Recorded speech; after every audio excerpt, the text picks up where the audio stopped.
How to Stay in the I Am by Tom Das.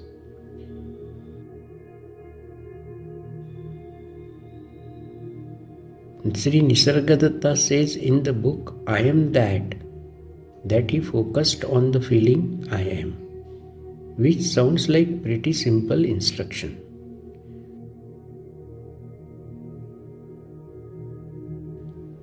But to make a plan and follow up his advice and actually practice focusing attention on the feeling I am for a long period is the key.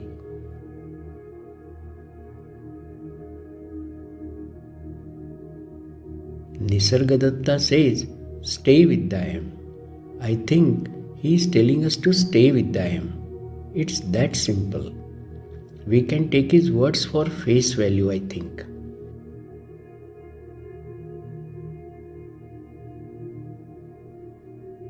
But who wants to stay with the I am?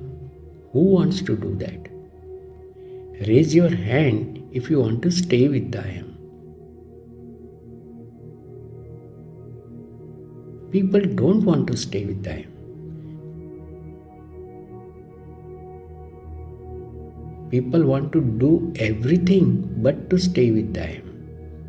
People want to read about staying with the I am. People want to talk about staying with the I am. But who wants to actually do it?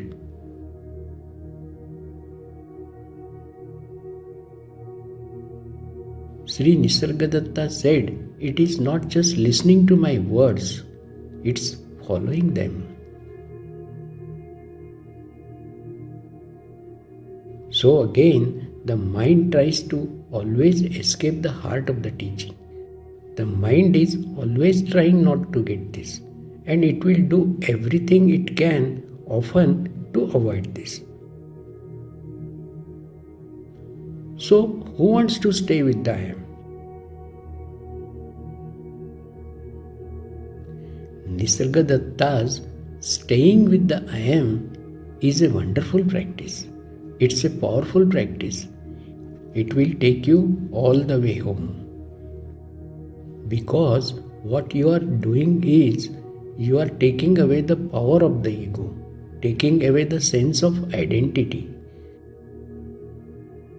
You are no longer identifying yourself as this or that. These words, this or that, are being referred to objects or phenomena.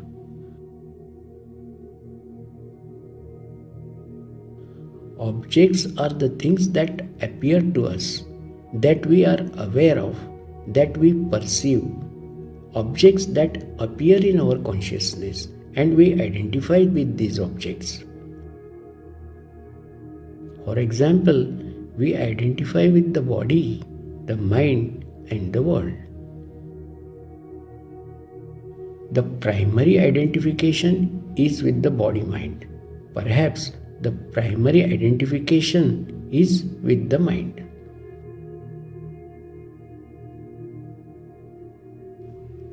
And staying in the I am is saying, no, don't identify as the body. Don't identify as the mind. Don't place your attention on the body. Don't place your attention on the mind. In the way I say it, be with God. Be with yourself, meaning that true self, the essence of yourself, that part of you which is ever present here, which is nothing but bliss, whole and complete. Just stay there. Just be.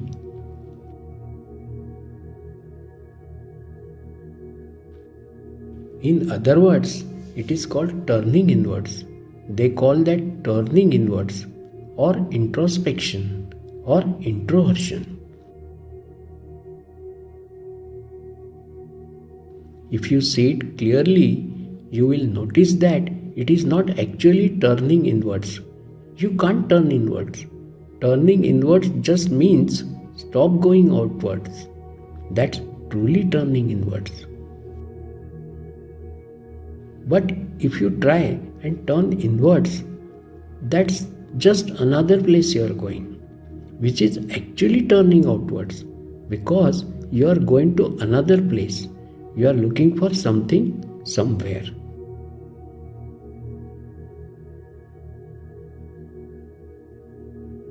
Now, to stay with the I am, you need faith in the teaching. So, in Nisargadatta's case, he talks about how he had faith in his Guru.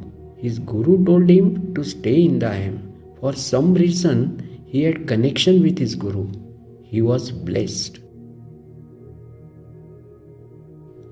Since Nisargadatta had complete and total faith in his Guru, and when his Guru said, stay with the I am, he just followed his Guru's instruction.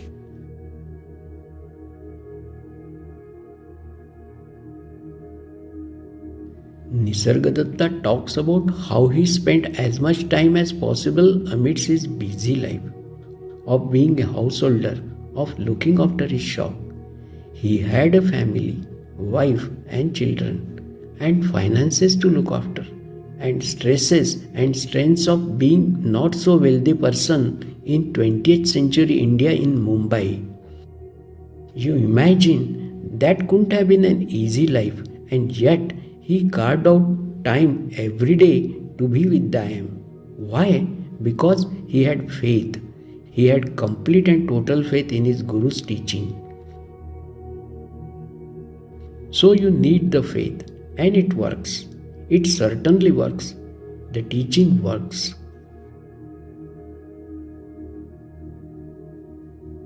And as I said, it will take you all the way home. Just be with the I am. This is all you need to understand. And then the understanding, the logic of understanding leads to faith, and that leads to practice. Alternatively, you don't necessarily need faith. You can start with logic and the understanding. But how does understanding go? The understanding goes like this. It is important to realize that fulfillment, lasting fulfillment, is what we are interested in, right? What are we interested in? We are interested in lasting fulfillment. Make that your goal. Make the lasting fulfillment your goal, not the temporary fulfillment. Eventually, a temporary pleasure leads to pain because it will go and it's unstable. Even if it doesn't go, you will be afraid of losing it. And in the end, everything you attain, you will eventually lose or you will die. You will lose it through death. So, you will be afraid of death.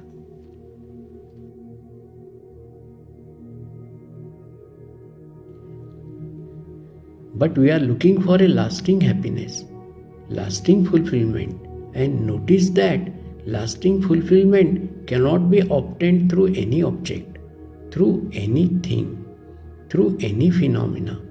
No thing can give us lasting fulfillment.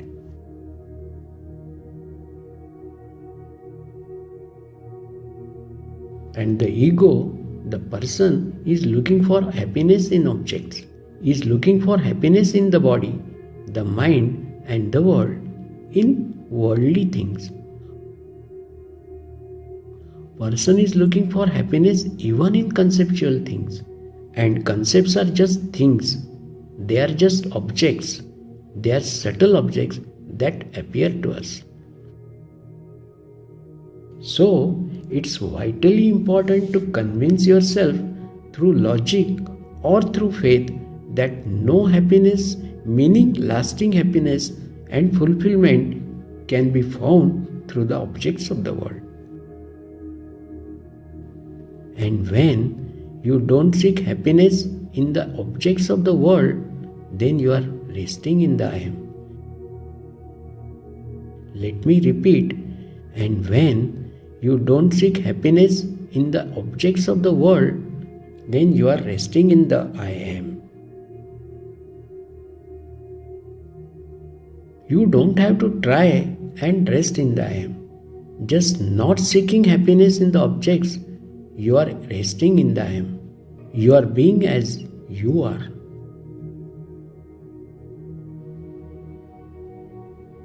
Essentially, this is called renunciation or dispassion.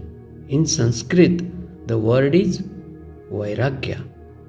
Vairagya, which means dispassion or renunciation or letting go or turning inwards. Once again, turning inwards, in reality, you are not turning inwards. You are not just going outwards.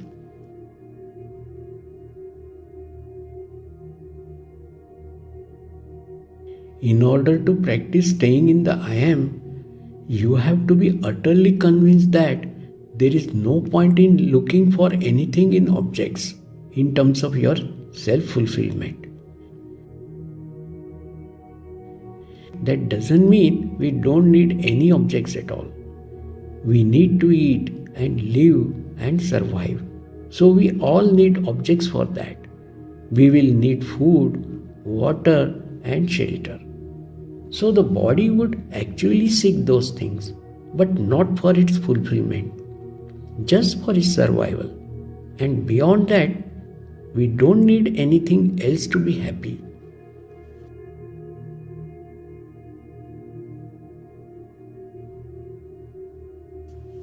And in fact, seeking happiness in objects causes suffering. That is the cause of suffering. That is suffering. That is the ego. That is the functional aspect of the ego. That's the ego's function. That's how ego acts. It seeks happiness from fulfillment through objects, through phenomena.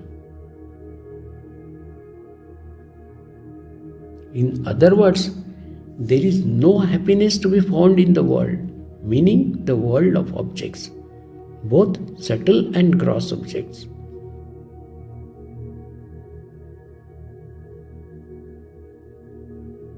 Understand that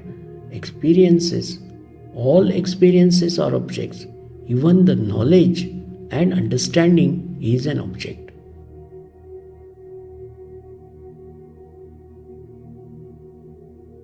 So, what I am teaching you here is an understanding. That understanding too is an object that appears to you. And the purpose of understanding is to stop you seeking fulfillment in outer things. And when that stopped, then the natural happiness, that is our true nature, that is natural to us, arises by itself as an object because we perceive that.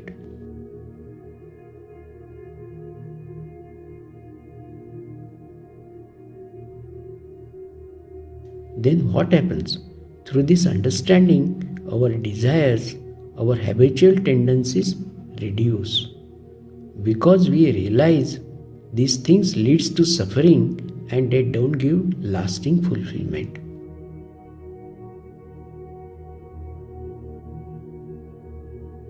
Still, remember that understanding alone is not enough. Why?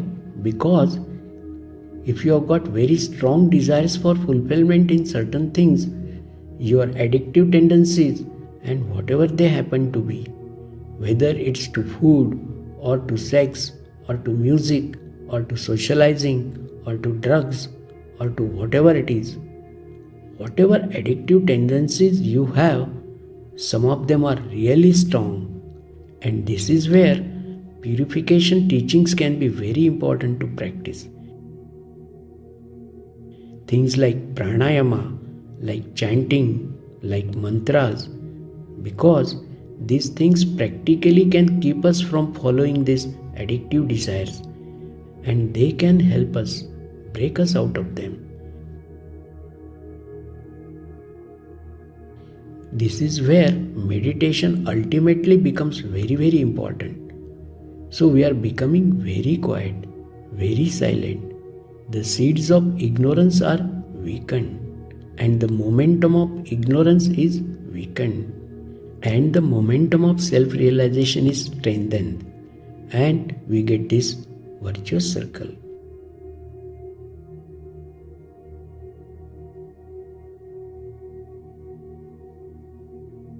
So what I'm saying, yes, be with the I am. It's a great teaching. If you resonate with it, do it. If you resonate with Nisargadatta, do that. Read books that encourage you to do it, but then do it. Don't just talk about it.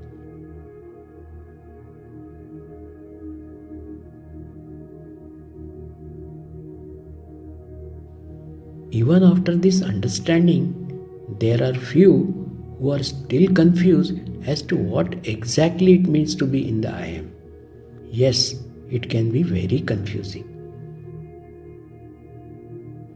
When I was seeking, I came across Nisargadatta's teachings and I bought few of his books, I Am That, and few of his later ones as well.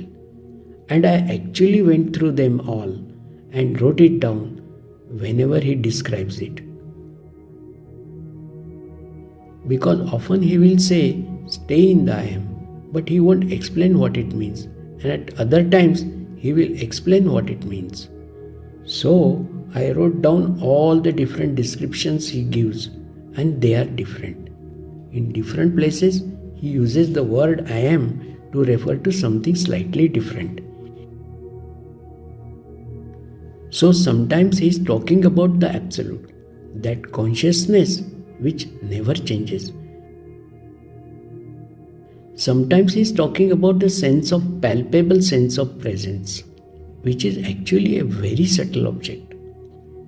That is called Sattva, a sense of peace, a peace that comes and goes. He talks about that as the I am. And sometimes he talks about sense of being an individual, the sense of being the ego, that me, the doer, as the I am. So whatever it is for you, it doesn't matter actually. You just hold on to one of them. That's the only thing you have to do. Actually, it is not doing, just observing.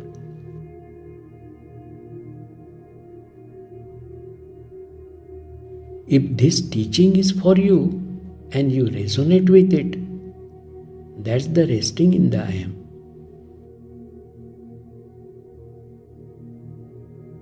It can be resting in the jiva, which means resting in the ego. Just say me, me, me. The sense of me, maybe it's in your body. And when you rest in that, after a while, you realize that that's just an object that appears to you. It's not you. And then the sense of I am moves from being in the body to that which knows the body. Maybe it is a more subtler or more fine sense of I am. Maybe it's a sense of presence that is in the chest. And then after some time, you realize again that that's just another object.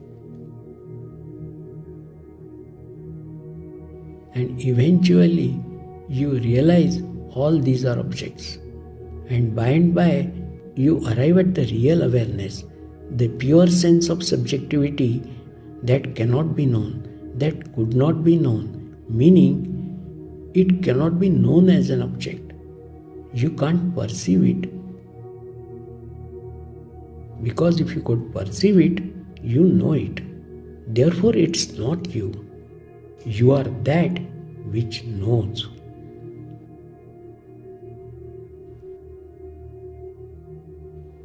So in Nisargadatta's teaching, that I am eventually is pure subjectivity, and it's that which knows the mind.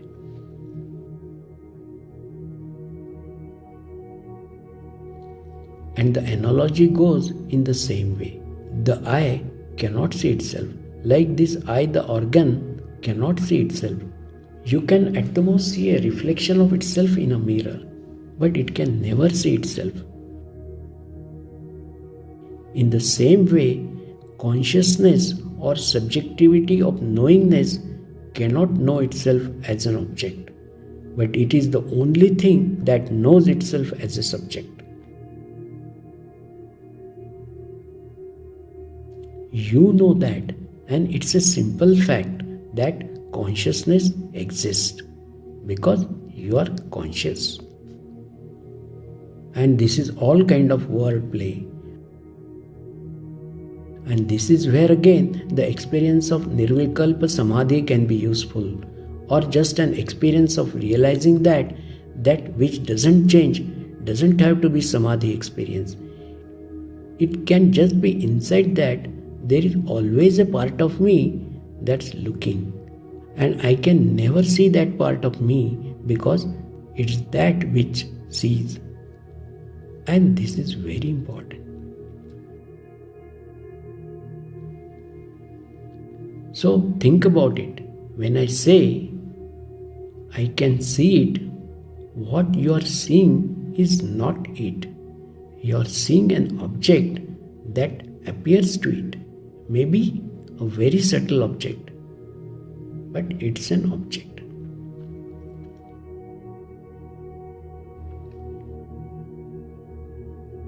So resting in the I am just means being still. It means relaxing. Me noticing if there is a sense of me.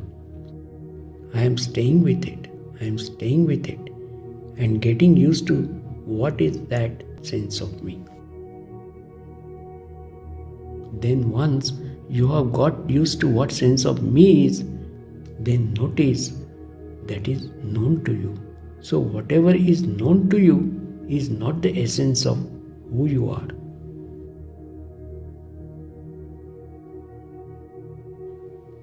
That is the way we have talked about so far about the resting in I am. But there are other ways as well.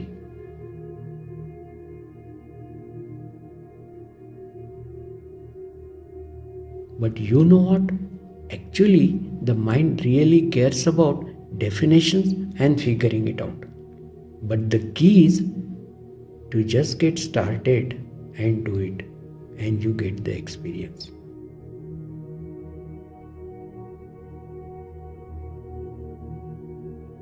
It's like someone is sitting on the sidelines saying, how do you play tennis? How do you hold the racket? How do you do a backhand? How do you do a forehand? How do you serve? How do you smash? How do you volley? But never actually picking up the tennis racket and trying it. But the people want all the theory before they even step on the tennis court. And when you step onto the tennis court and pick up the racket and start hitting the ball, a lot of questions you had when you were on the sidelines are gone, because you know how to do. Suddenly you know how to do a smash because you are doing it. Then the question changes to, how do I do a better smash? You know what? How do I improve my technique? You see, lot of it is just that. Encouraging somebody who is approaching on the mental level. Potentially, I am not saying you are or anyone else, but if you are, you just dive into practice, pick up the racket and hit the ball.